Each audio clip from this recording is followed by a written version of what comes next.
man, I shot Marvin in the face. Why the fuck did you do that? Well, I didn't mean to do it. It was an accident. I have only 5 words for you. From my cold, dead hands.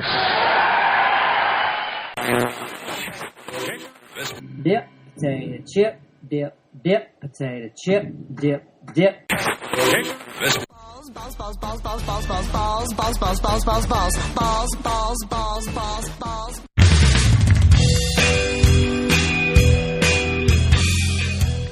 Well, hello everyone, and welcome to DOB's 15th episode of What the Fuck Podcast, and I must admit, the earliest one we've ever done. I am your host, we are your hosts. I'm Josh83USMC, and with me, as always, Adrian, big old TwoSteelBalls, back from our busy lives to smack our cocks on the mic once again. So, how have you been, TwoSteel? Fantastic, man. Living the dream. Great. Any interesting stories? Have you jacked off with any sandpaper or, flashed your junk to any Wolverines or something like that? Definitely not the Wolverines, but, I can't. I'm trying to master anything lower than a 320 grit. How about you? Well, it gets so rough and tough sometimes. I have to use like diamond-edged sanders. Oof. The mechanical version. Sandpaper manual is just too tiring now. It's more like I'm carving a hard wood. You know what I mean? So I have to break out the industrial power tools on that. We're gonna have to look up the origin of why it's called a wood. So. I think it has to do with the hell's his name? That big lumberjack in the Northwest. I don't know. Paul Bunyan? Well, yeah, it was Paul Bunyan and Babe the Blue Ox. I think it has something to do with Babe's like gigantic balls or something like that. It's just, it is what it is. Yeah, you know why he was called Babe. So he was Paul's. Yeah. that's the childhood cartoon that they never showed. No, that was like the behind the scenes of Paul Bunyan and Babe was one of those nationwide secrets. So, it's a lie they tell the children like Santa Claus with Easter Bunny or something like that. Mm-hmm. So, but guys, we have another special episode for your listening pleasure. This podcast, as was last week, has been customized by you, the DOB. It's going to be a little more serious, though, than usual. And for all you non-American DOB members listening, you get a little insight to our nation's current issues that our members have brought up. And, this isn't anything pulled directly from any sort of mainstream media. This is just simply our opinions and some case studies and examples that we could find ready that haven't been corrupted or anything by the mass media. So, again, though, we're going to cover the clan basics, news updates, and then off to your requests. We do have some special guests, don't we, TwoSteel? Yes, we do. Oh, boy. All you guys out there who have played with this gentleman, when he's on a roll, he is on a roll. He puts political debates to shame with the length and breadth of his speeches. But with that being said, I'd like to welcome Mr. MoodElevator today. How you doing, Mood? Doing just fine. Good morning to you both. I'm going to call him the Canadian Paul Harvey. So, good morning. All right, Paul, it is. So, Paul, we were supposed to have another guest today, but apparently his boyfriend failed to wake him up.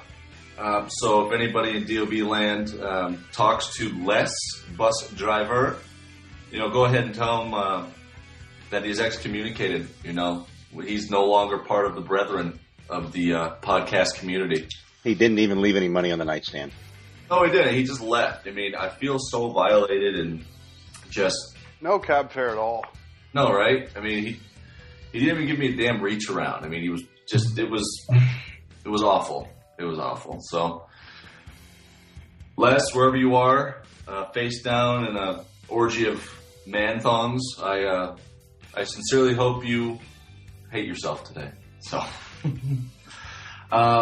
Tuesday, you want to go on the news? Absolutely. So first, we'd like to shine the spotlight on a few of our newest recruits. We've got Mad Dog the Brutal, Smiles 2792, Sniper Mechanic, the Danza Slap. Is that like the Tony Danza Slap? I think so. I think it Nice. is. Nice. Yeah. I'm going to go friend him immediately. And then Tenacious Waltz. I like that. That's cool. And many, many more. Way too many to mention. Recruitment is way up, but Mood we can touch on this a little bit, what the clan plans are, and I know we're going to have a staff meeting a little bit as well. But I think we're going to probably go into a little bit of a pause so that we can work on our inner workings. But anyways, words of advice to all you recruits is read the rules, stay active, and don't forget to give special favors to your NCOs. That is most important.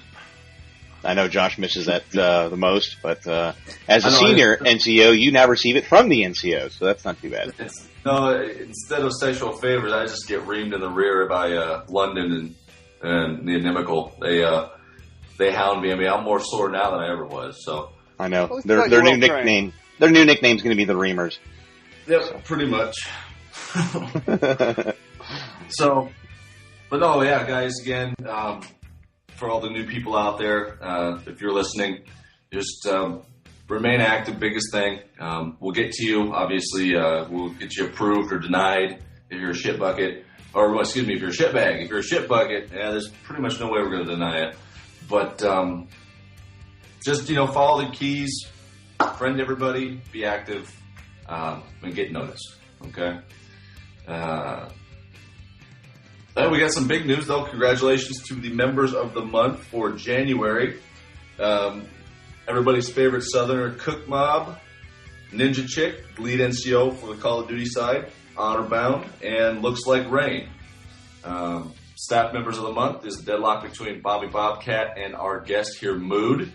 And apparently, the first one to find Ryan's penis wins. Harder said than done. Lubed up, blindfolded cage match.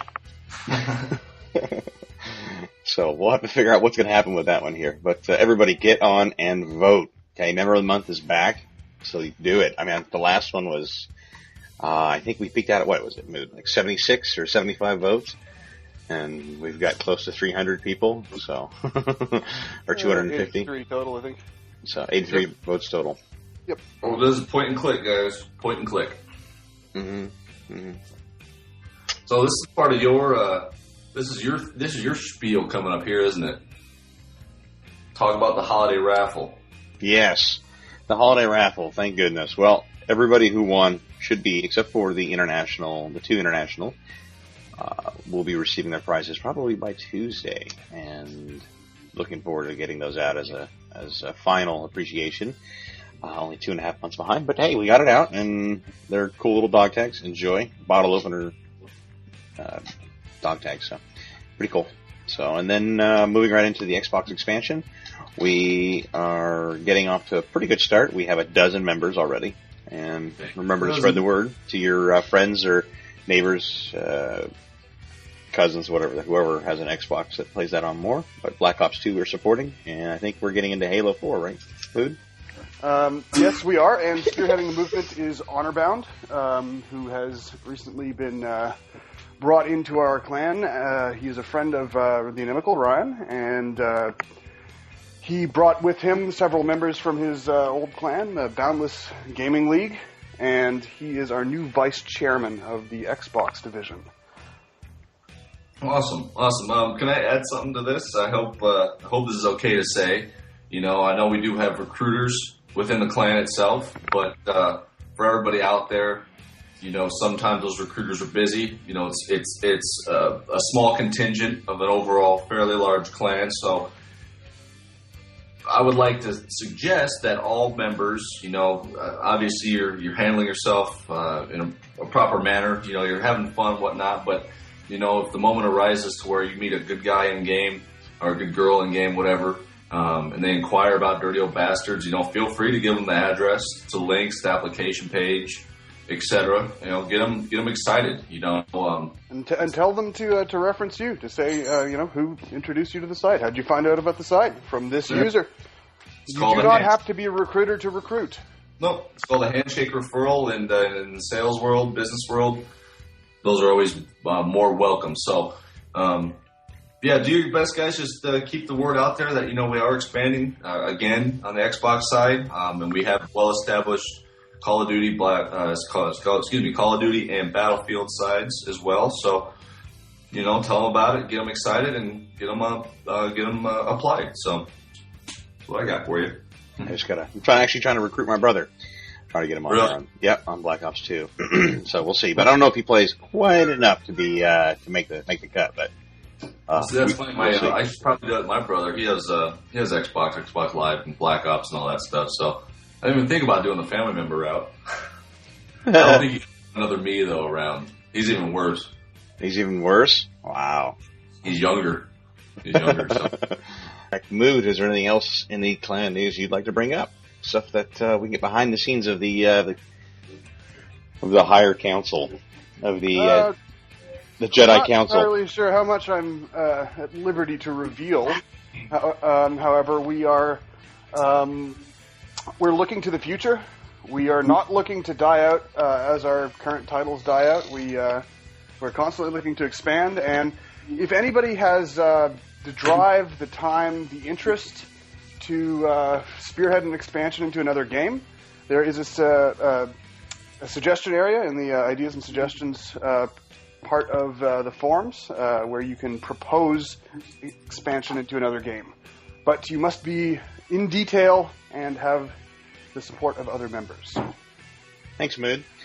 Okay, so getting on to the customized by you portion, Josh, I really appreciate your creativity, and this is the second time you've done this, and this puts the DOB questions, ask a DOB during podcast questions, into a new realm, and I think this is a pretty good forum. So we should probably get a forum thread for this instead of doing the messages, so that we can look at it. But this last one that you created, really good, because we've got at least 3 or 4 episode main subject lines that are pertinent to our clan, talking about gaming, talking about current events and so forth, and how everybody's kind of opinion. And it should be good for quality listening. But definitely want to go over some that I felt personally were really good, and we'll probably address later on.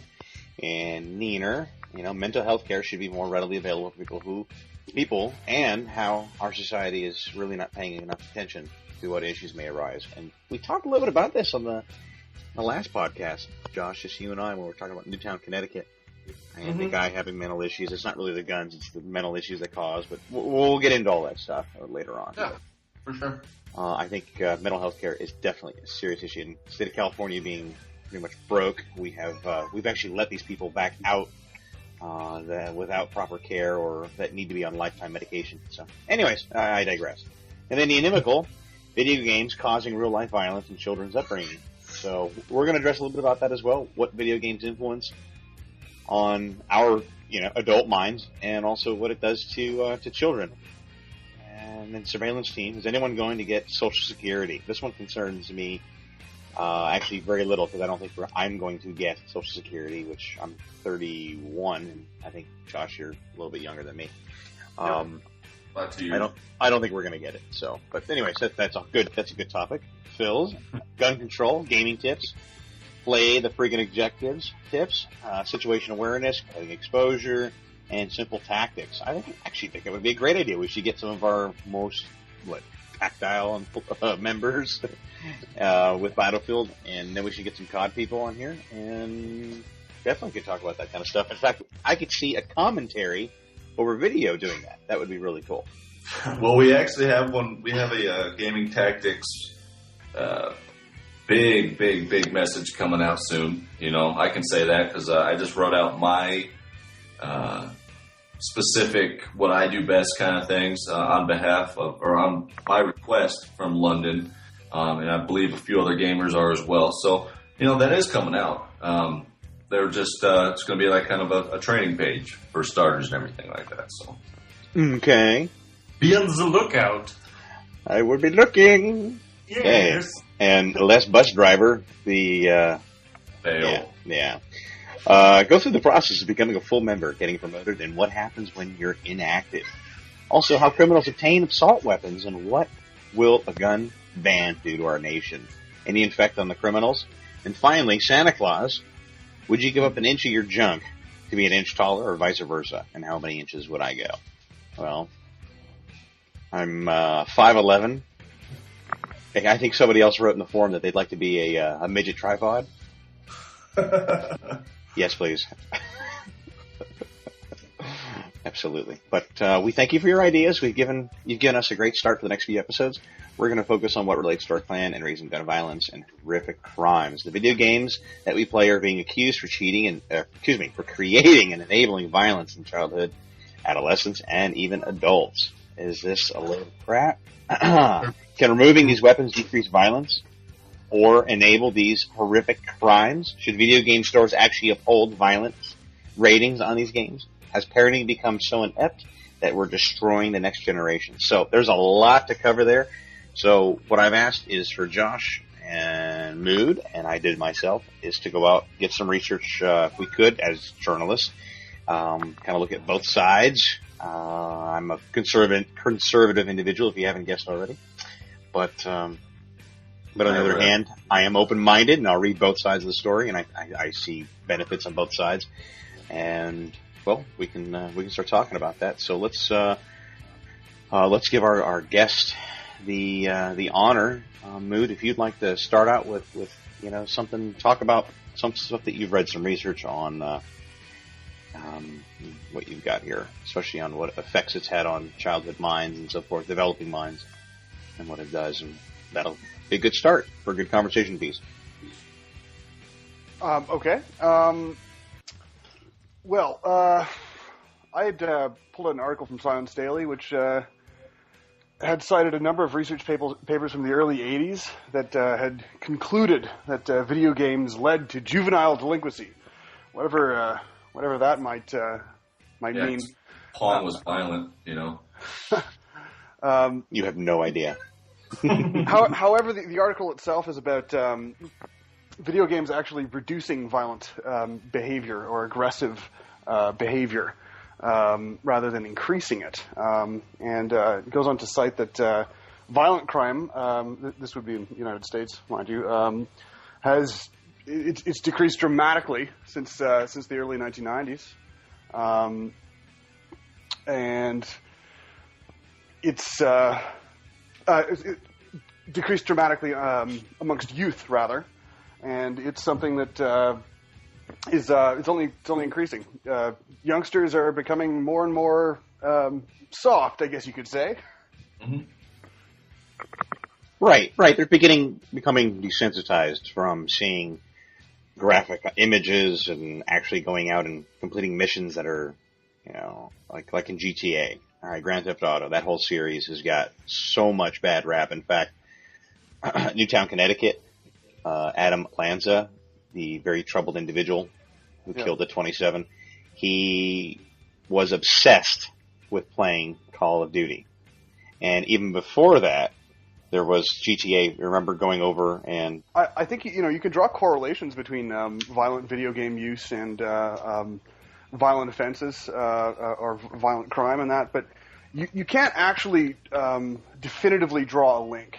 I mean, who's to say that the reason why he was the reason why he was obsessed with playing Call of Duty, GTA, and that, maybe it's because he really liked the violent, gory elements of it. Maybe he really liked to knock down hookers with a baseball bat and steal $5 from them in exchange for spewing their brains all over the sidewalk. Maybe that's what he was inclined to do. You can't actually definitively prove it one way or another. And, I mean, this is one thing that I've always noticed about the news media, and that's why I take it with a grain of salt, is that heroes are never glorified in any context. It's always the negative that is that's put out and shared. You're only really going to find unbiased comparison within science journals, things like that. Studies by universities, colleges.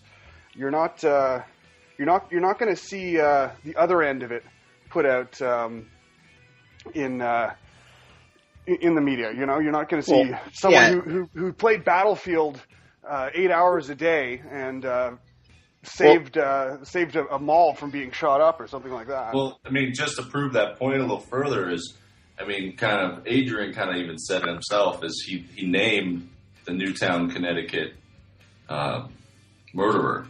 Go ahead and try to name me one of the victims. You know, I mean, that's true. You'll see their face probably 1,000% more than you would any of the victims. They'll have a little memorandum or whatever about who was killed and who was injured, if possible. But in the end, it's all about that one person, the criminal. Because unfortunately, like you said, the mass media it's still a profit engine. And they're in it to put asses in the chairs with big titles such as, you know, first interview with so-and-so and whatnot. So, I mean, I'm totally on board with that.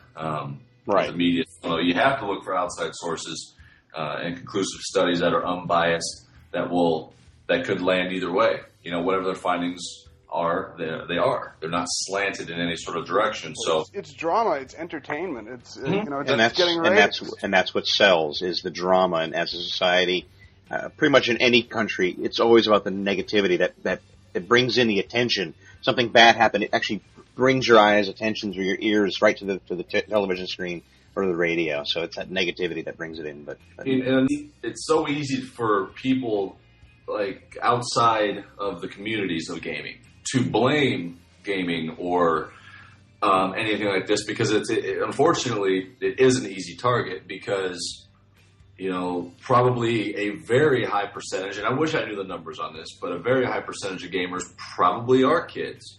You know, it's marketed towards children. I mean, it's video games. You grew up playing them. I mean, you're supposed to kind of move on to them, but I mean, I'm almost 30, Adrian. You're past that age. Mood probably closing in. Maybe you're not, but 25. 25. Okay, I mean, you're up there a little bit, and you know what they don't know is that if something big and scary that comes to pass, such as what has happened lately, right, and they start grasping for straws. You know, they want to place the blame on something. So if it's gun control, or if it's violent video games, or if it's Hollywood's perception of how we treat women, or rap video, music videos, anything that's, you know, they don't want to take the time sometimes, I believe, to actually kind of invest money and put certain things under the microscope. They want to simply throw a label on it saying this is this aspect of society's fault, this is that aspect of society's fault, when in fact it more likely isn't. You know, Mood and I are complete opposites. We joke about it before the podcast began, but, you know, we're friends and we can discuss these kind of things. I mean, everybody knows I'm a former Marine who was trained, and I still have those tendencies that in certain situations I kind of click over into a not so nice person. I was trained to be desensitized. Let's put it like that. But now, you know, I'm not a violent person. Play nothing but first-person shooters. I have the intellect and the mental capacity to tell myself, you know, it's just a game. You know, it doesn't influence me at all. I've been playing it my whole life. I mean, Grand Theft Auto before was violent as hell. It didn't influence me. I just honestly believe that it's the person and their mental makeup, their chemistry, however you want to put it, or even their upbringing by their folks. You know, were they abused? Were they this? Were they that? Well, yeah, certain things might compound that. But at the same time, it's the person itself. You know, if video games were responsible... Mostly nature rather than nurture. I think it's honestly nurture over nature. You know? Well, hold on a second. Josh, you made a good point. You know, you're a Marine, and you were trained and desensitized.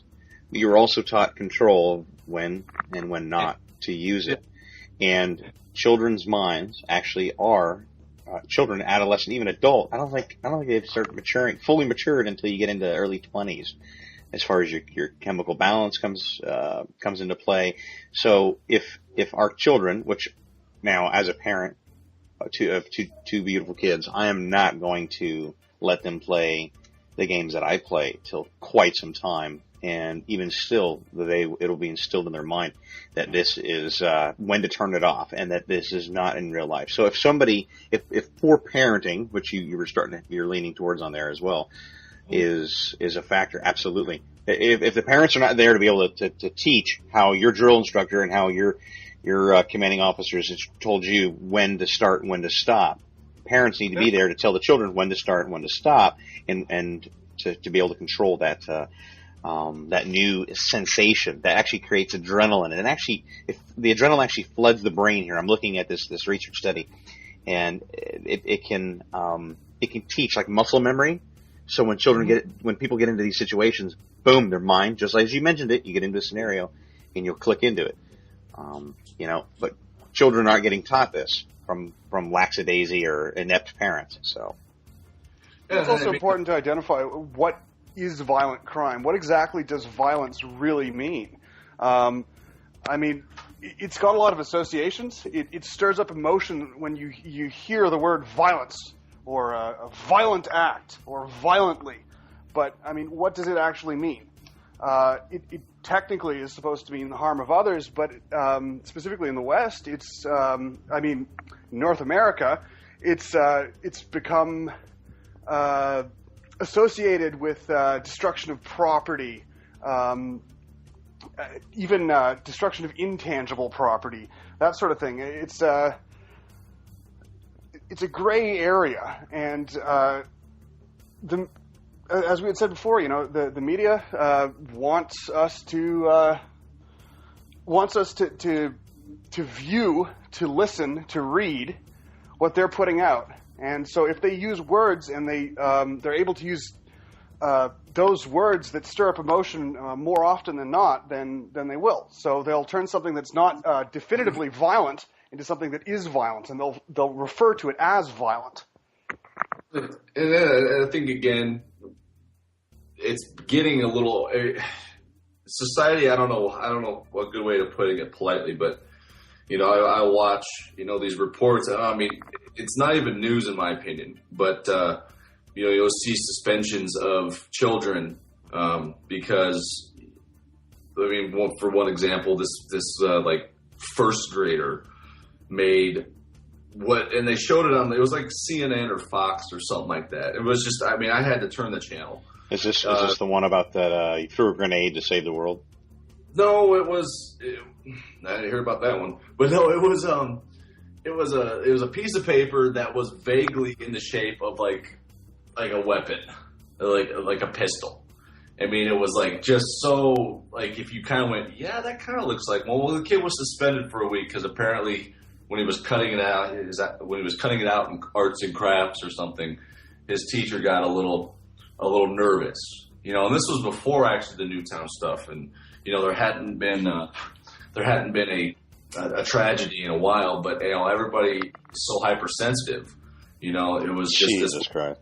This little kid just happened to cut something that looked like it. It could have been a part of something else, but yeah, he was suspended for a week. His parents were freaking out. The community was, vilifying this person, this little kid, and I just looked at it.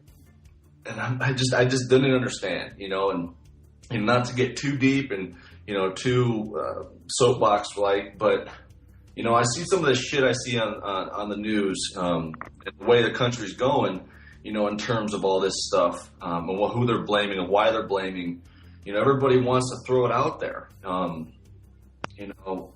It almost pisses me off because I could swear to fucking God, this is not the country I fought for sometimes. It's from the time I was 18 to 29, almost 30, there's maybe it's just my mindset, but I swear to God, there's a larger disconnect between myself and my old, what I remember it being and why I wanted to do what I did. It's just, I don't know. Yeah. It's hard to explain. Mood. No, you're making a clear point, and that's pretty powerful for you to say something like that. So I know we feel that. All the three of us on this call, obviously maturing and older than some of the other people in the clan, but we look at our society compared to what we grew up in, and it's much, much different. But it doesn't mean it's bad. Our parents said the same thing. What is this world coming to? Yeah. So this is a cycle. We're safe. I feel very comfortable. In some communities, you can still go around without locking your front door, and we don't in Omaha. See? Yeah, well, in Los Angeles, that would be an invitation. But Mood, give us a little insight. You're in Canada. I hear that. I'm just, that's a very broad term, but You're in the country one up of north. one of the largest countries in the world as far as landmass. So, what do you guys do? Tell me about your what is any different as far as what people view as violence? Because now you've got not gun issues, but you've got knives and whatever else, lethal weapons anybody else can conjure up. Rabid caribou. I mean, you're allowed to have guns for hunting. I know that's legal, especially like in Alberta and stuff like that. But if you're talking about like gun restriction within Canada, yeah, we have a long gun registry. Any rifle needs to be documented, registered, and it's quite actually difficult to obtain one. Recently, a year ago or so, legislation has changed. It's a little bit easier to obtain a long gun, a rifle of any sort. However, we're an example of a nation that has embraced gun control for some time and has promoted it. It's quite difficult to actually obtain a firearm in Canada. In fact, it's probably easier to obtain one illegally than it is legally, depending on your age and gender. So what do the kids do? So what do the kids do playing these violent games in Canada? What do they do? How do they when they have inept parents, just like in any other country? Where do they go? Where do they act out their violence? With tools? Well, we play a lot of hockey, but yeah. I think our cultures are very similar and very different at the same time. We have a lot of the same problems that you guys have. We've got gangs, poverty. Our economy is directly tied into somewhat a slave to yours. We, for some strange reason, don't have a whole lot of violent crime. Violence is defined in the same way that it would be in the States. And our news media is predominantly leftist, and they tend to push the word violence a lot. I see it a lot in the metro, going to work in the mornings. I read it in the newspaper every day. There's something about violent this or violent that. And I mean, where I'm from in Toronto, we had a large anti-globalization, anti-a-lot of things protest, the G20 summit 2 years ago, in which nearly every division, police division in Canada had members, police drawn upon to come to Toronto and essentially lock down the city as a police state for a couple days. And we've had issues with violence, with anarchists, black bloc protesters smashing windows. They set fire to a couple police cars, that sort of thing at the time. I myself was a part of the Saturday of those protests, and we've had similar sort of issues before. In 2007, as the SPP protests in Montreal, in which it was found out because they were wearing their regulation boots that Montreal police had actually been, what do they call them, provocateurs. Essentially, they were destroying property and inciting, promoting violence, quote-unquote violence. Right.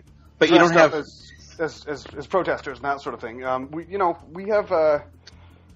I know, but I mean, is there stabbings at school? Is there? I mean, kids bringing bringing knives to school and killing other kids. I mean, is this just something that's happening pretty much as well? Any school downtown, you've got to go through a metal detector.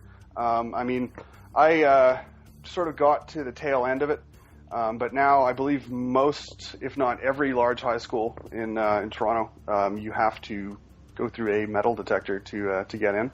And we do have stabbings at schools. We do have our own suicide rates and that.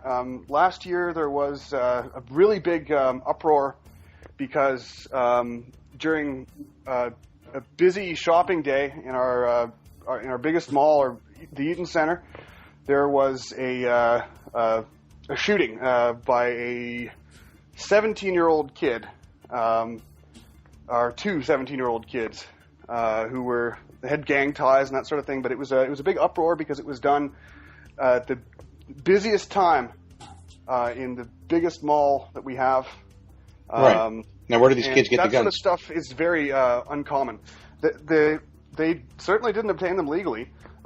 They had associations with a gang in our northwest end, our slum area, Rexdale, Weston.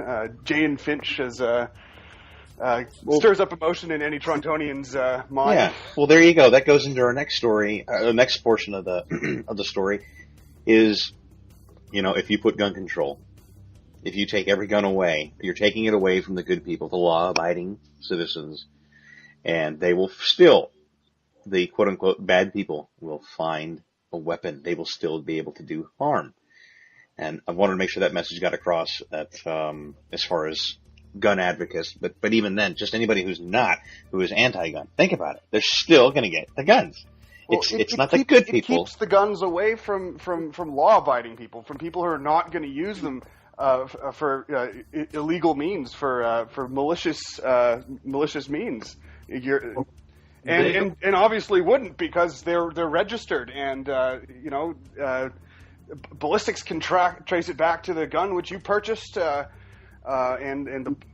the bullet that you used. Well, the thing is, the people that are making these laws are trying to push forward these restrictions and changes and everything like that don't have clue one, and I don't even have to look at research. I could cite just specific examples off the mainstream news. I read the actual proposition that the government right now is debating on passing or not. And one of the outlines was that any weapon that has a selector lever would be considered illegal. Now, for anybody who knows what a selector lever is used for, we're all first-person gamers, so we should know what it is. Even if you weren't military, selector lever is used to engage either one of three things: the safety, semi-automatic, or fully automatic. Now, fully automatic weapons are already illegal. So what they're trying to do is ban any weapon, and this is any weapon at all, that has a safety catch to it. How ignorant is that? On top of that, certain aspects of certain weapons, characteristics, I should say, the color, if the weapon's black because it looks intimidating, the people that they have in charge that are making these rules and these changes, are idiots. They're ignorant politicians. They have not done their homework. Any weapon that has a bayonet lug attached to the front side post or barrel is considered a characteristic of a lethal weapon. Well, I'm going to have contribute too much to the politicians. I really think that politicians are lobbied by so many different groups, so many different pressuring influences to make these decisions. What group honestly would benefit the most from having weapons limited? There's nothing that jumps out in my mind. I mean, big money would be lost by the illegitimate organized crime syndicates. Well, they would, but I mean, they would in fact be. There would be an advantage for them, but at the same time, those people can still get their weapons. And they will. The average person isn't going to go out and try to, commit it's going to probably be considered like a felony or something like that, felony 1. My weapon's safe right here, I'm probably looking at 30 years, It's ridiculous. Who do these people think now? Do they honestly believe that they're smarter than the founders of this country? I can't speak for up north, but do they honestly believe that they're smarter than the gentleman who wrote out the Declaration of Independence that actually built a country? We're simply trying to sustain it. I don't think it's that noble. I think you're giving so much weight to it. Whereas these decisions may be made because these lobby groups, which fund their party, which funded their election, which may fund their re-election, are putting in pressure, saying, if you don't make this decision, then we're going to withdraw funding, or we're going to do this. We're going to issue penalties in that. Well, that is the main driver. Yes, yes, lobbyists from the, and I'm going to use a 1990s term, soccer moms. Okay, which there's multiple crews out there. There's multiple groups out there that lobby for these radical and closed-minded acts that push our politicians to make these decisions. So, I agree with both of you on that aspect. But the sense of it is just not there. Limiting what guns are going to be, and what's going to be in our hands. And what do you guys feel about one aspect would be to do better background checks on guns? Again, it's still hurting the law-abiding citizens, but because again, criminals don't care about background checks. They can get them for quicker and faster than we can. And they could actually get them for much less too. I can tell you that when I first bought an assault, it's not even an assault rifle, it's a semi-automatic rifle, assault weapon, whatever you want to call it. My first M4, I was honestly surprised at the process it was. In America, you simply walk into, you have to go to the local sheriff and fill out an application. They take your license, get your social security card, obviously check to see that you're American or citizen, and then run a background check right there. Now, I had heard that it could take up to a few days, right? Well, the guy took my information, and this kind of goes against how I don't think there needs to be more control. I don't. But this kind of goes against that point because it kind of comes off like, really? But as he was filling out my application, he was also filling out my temporary license to purchase one. Now, what would happen though, and I was explained to it, was if within the next, they just simply run you through to see if you're a felon, and that's you're at the sheriff's office. They have the database right in front of them, so they can get it started. And if it comes back, they simply won't give you a permit. You can't purchase. That kind of surprised me is it wasn't easy. It was easy for people such as myself who do not have a record. If say I was a 4-time or a 3-time felon or whatever who had just got out of prison, or even a 1-time felon, or even somebody with a shady record. We sat and spoke about it for on length because I was the only one in there. You'd be surprised. He told me you'd be surprised how many people come and try to purchase, try to get weapons permits, and we have to deny them. We actually, in his words, deny more people than we approve. So, is there any sort of psych screening, anything like that? You take a psychological exam, do a background check on your mental health history before you can purchase a firearm? Josh? I can't. I never did, or I never have received a mental health screening or check. There are several different questionnaires that you do have to fill out, obviously, for the permits. Once you get a permit one time, I've just had to update them. And they run background checks again for that. But in terms of any sort of screening or any sort of check of my mental capacity or state of mind, no, that has not happened. So that would mean that, say, a paranoid schizophrenic, if he had a clean record, or she had a clean record, could essentially obtain a firearm with not much trouble, correct?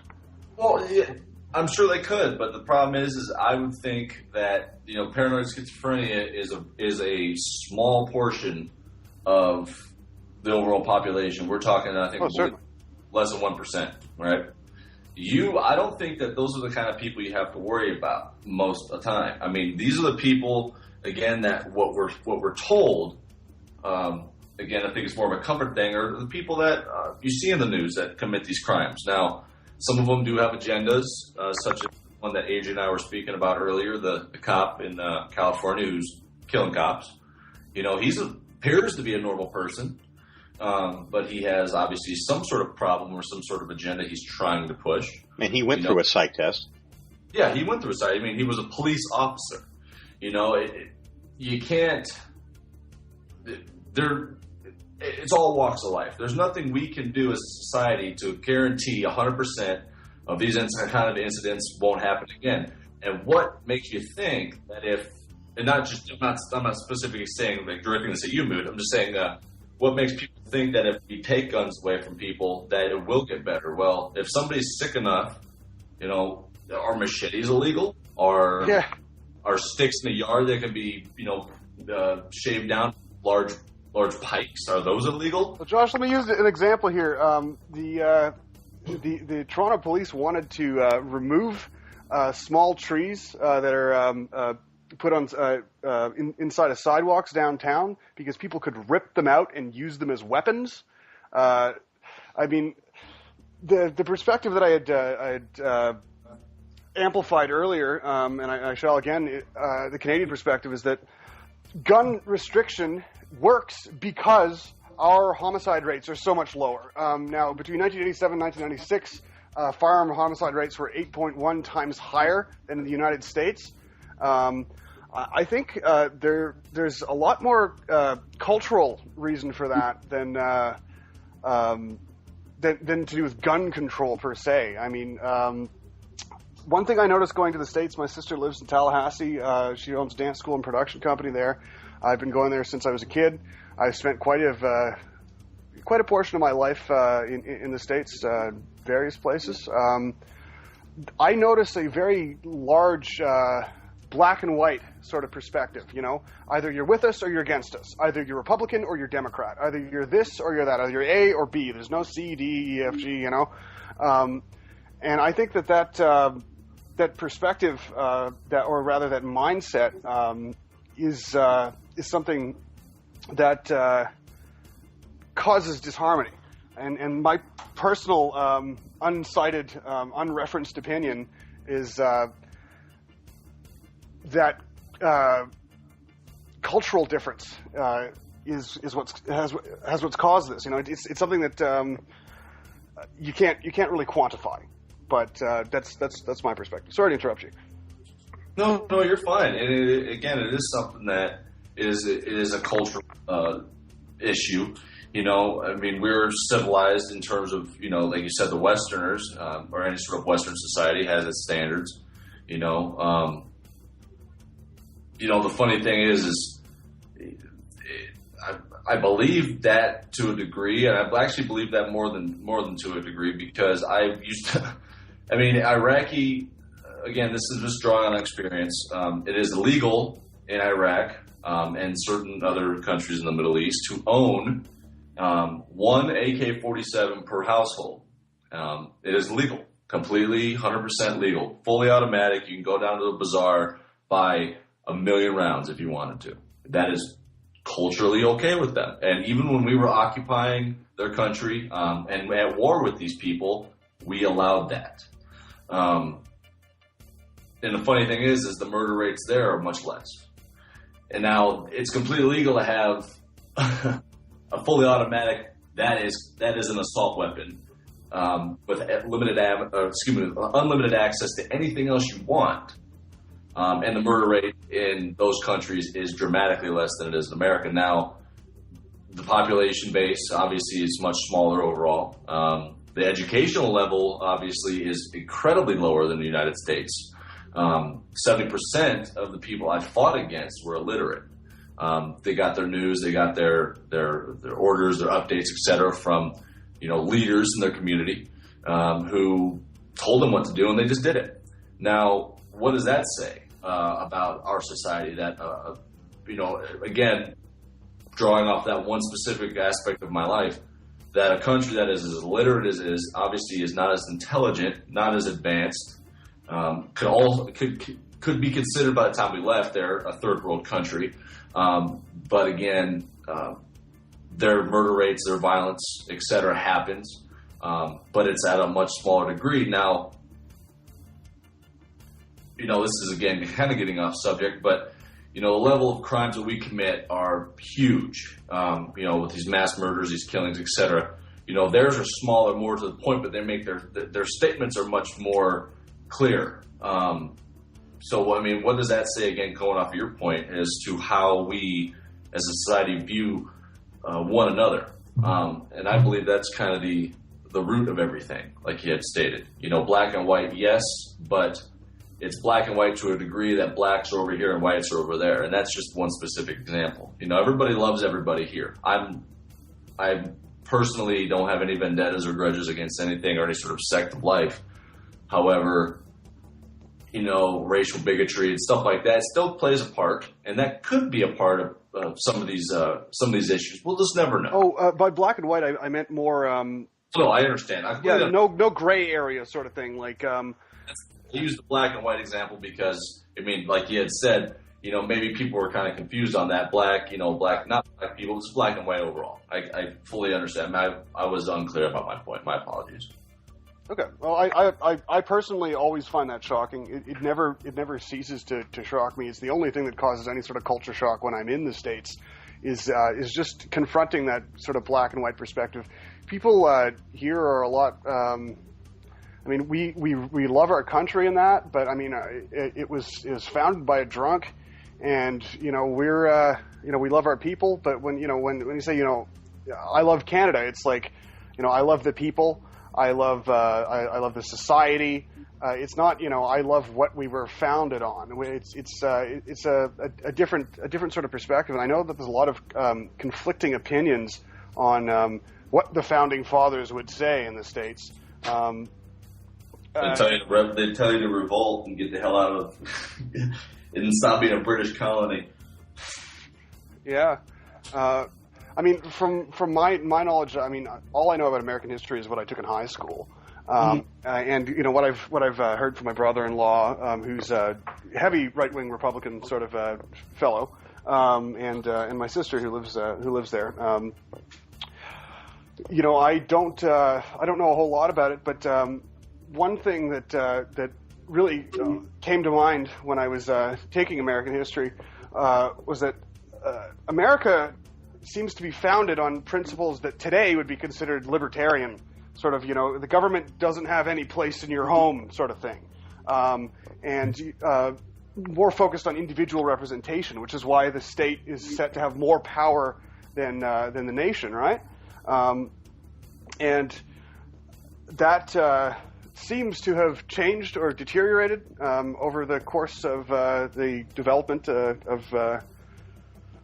your nation. Well, we're getting a little off topic, but yeah, it's we can definitely address this in another podcast. We can talk about you guys have created the next. What would our forefathers say? And anyways, yeah, that could be a whole nother episode. But hey, very good discussion. All right, we're hitting the Richter scale here on the length of the podcast. I want to keep everybody in tune and listening, and we've covered some really good topics. We've talked about video game influence on children, their developing minds. We've talked on both sides of that story as far as, is it good for them? It gives them hand-eye coordination. It builds character as far as adaptability and so forth. It gives them a little more flexibility, but it also puts them in a single room and isolates them from other people. So, and that's where some of the blames have come from, that people are obsessed, which is in the eye of the beholder. Then we talked quite a bit about what would happen with different types of gun control and how to limit guns in the United States. We compared the violence in Canada versus what's going on in the U.S. as far as, this is all personal experience and some readings and so forth. No, this is good discussion, and everybody, it's hopefully we've given everybody a little bit of insight into our lives and our opinions. Hopefully you can make good judgments on your own, but I think all three of us, definitely all three of us could agree with me on this statement that the worst thing you could do is not do anything, okay? Or the worst thing you could do is do nothing, in regards to not communicating with your congressman, congresswoman, your local and regional legislative, to have your voice heard. Okay, if you sit there and don't do anything, don't send emails, don't call, don't write, it doesn't, you just sit back and you can complain and whine all you want. but it doesn't do Apathy anything. is detrimental. So get your butt out there and actually communicate with these people. I do regularly with city and my congressman, who I completely don't have the same views with, but I will send them messages constantly and get a response once in a while. They get the least amount of responses from the public. So your voice can actually mean more than what they're getting from polls and so forth. So, and that's what I got, guys. And I want to thank Mood for joining us today. Thank you, Mood. My pleasure. And Bus Driver is definitely here in spirit, and his spirit is doing nasty things to Josh right now. Yes, it is. I'm sitting on a spirit. And Josh, good episode, man. Thanks so much. Yeah, no problem. Again, it's always a pleasure and honor to be the co-host for this wonderful aspect of our clan, the What the Fuck podcast. It's a nice way of venting, getting opinions out there and possibly enlightening some consciousnesses, whatever, to certain views that they may or may not have heard before. So, absolutely, yeah. Thanks, man. Well, I'm TwoSteelBalls, and thanks for listening. We'll see you in 2 weeks.